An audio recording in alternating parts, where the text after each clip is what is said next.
ಕರ್ನಾಟಕ ರಾಜ್ಯ ರೈತ ಸಂಘ ಹಾಗೂ ಕೂಲಿ ಕಾರ್ಮಿಕರ ಹಿತಾಸಕ್ತಿ ಸಂಘದ ಪದಾಧಿಕಾರಿಗಳು ಸರ್ಕಾರದ ಕಬ್ಬಿನ ದರ ಘೋಷಣೆಯ ಕುರಿತು ತೀವ್ರ ಅಸಮಾಧಾನ ವ್ಯಕ್ತಪಡಿಸಿದ್ದಾರೆ.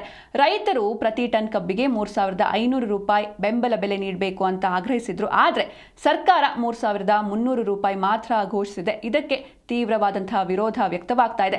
ಸರ್ಕಾರದ ಈ ತೀರ್ಮಾನ ರೈತರ ಹಿತಕ್ಕೆ ವಿರುದ್ಧವಾಗಿದೆ ಅಂತ ಸಂಘದ ನಾಯಕರು ಆರೋಪಿಸಿದ್ದಾರೆ. ಹುಕ್ಕೇರಿ ಬಸವೇಶ್ವರ ಸರ್ಕಲ್ನಲ್ಲಿ ನಿರಂತರ ಹೋರಾಟ ನಡೆಸುವುದಕ್ಕೆ ರೈತರು ಸಜ್ಜಾಗಿದ್ದಾರೆ. ಸರ್ಕಾರ ನಮ್ಮ ಬೇಡಿಕೆಗೆ ಸ್ಪಂದಿಸದಿದ್ದರೆ ಹೋರಾಟ ತೀವ್ರಗೊಳಿಸಲಾಗುತ್ತೆ ಅಂತ ಎಚ್ಚರಿಸಿದ್ದಾರೆ. ಸರ್ಕಾರ ತಕ್ಷಣ ರೈತರ ಬೇಡಿಕೆಗೆ ಸ್ಪಂದಿಸಿ ದರ ಪರಿಷ್ಕರಿಸಬೇಕು ಅಂತ ಸಂಘದ ನಾಯಕರು ಆಗ್ರಹಿಸಿದ್ದಾರೆ. 3,300 ರೂಪಾಯಿ ಬೀಳ್ತೈತಿ. ಅದು 10.25 ಬಂದ್ರೆ 2,950 ಹಿಂಗ್ ಬರ್ತೈತಿ.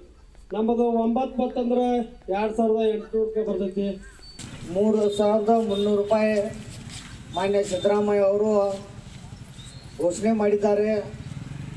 ಆದರೆ ನಮ್ಮ ರೈತರಲ್ಲಿ, ನಮ್ಮ ಸಂಘಟನೆಗಳಲ್ಲಿ ಇದು ನಮಗೆ ಅಸಮಾಧಾನ ವ್ಯಕ್ತಪಡಿಸಿದ್ದೇವೆ.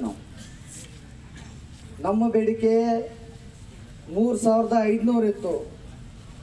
ಏನೋ 3,300 ಕೊಡತ್ತಾರೆ ಬಿಡಪ್ಪ, ಹೊಟ್ಟೆ ಹಾಕೊಳ್ಳೋನು ಅಂತ ಹೇಳಿ ಅದಕ್ಕೂ ಏನು ಒಂದು ನಿರ್ಣಯ ತಗೊಂಡಿದ್ದೆ. ಅದಕ್ಕೆ ಕಬ್ಬು ಬೆಳೆಗಾರರು ಹಾಗೂ ನಮ್ಮ ಸಂಘದ ವತಿಯಿಂದ ಇದಕ್ಕೆ ನಾವು ವಿಷಾದನೀಯ ವ್ಯಕ್ತಪಡಿಸೋಕೆ ಇಚ್ಛೆ ಪಡ್ತೀವಿ. ಯಾಕಂದರೆ ಇಲ್ಲಿವರೆಗೆ ನಮ್ಮ ರೈತ ಮುಖಂಡರು, ರೈತರು, ಕಬ್ಬು ಬೆಳೆಗಾರರು ಸಾಕಷ್ಟು ಹೋರಾಡಿದಕ್ಕೆ ಏನಾದರೂ ಒಂದು ಫಲ ಸಿಗ್ತೈತಿ ಅಂತ ಒಂದು ಭಾಳ ಉದ್ದೇಶದಿಂದ, ಉತ್ಸಾಹದಿಂದಿದ್ದು. ಆ ಉತ್ಸಾಹಕ್ಕೆ ಇವತ್ತು ಅಚ್ಚುಚ್ಚೆ ತಂದಿಟ್ಟಿದ್ದಾರೆ. ಅವರ ಏನಪ್ಪ ಅಂದ್ರೆ 3,300 ರೂಪಾಯಿ ಕಬ್ಬಿನ ಧಾರಣೆಯನ್ನು ನಿಗದಿ ಮಾಡಿದ್ರ. ಆದ್ರೆ ಅದಕ್ಕೆ ಒಂದು ಬತ್ತಿ ಇಟ್ಟದ.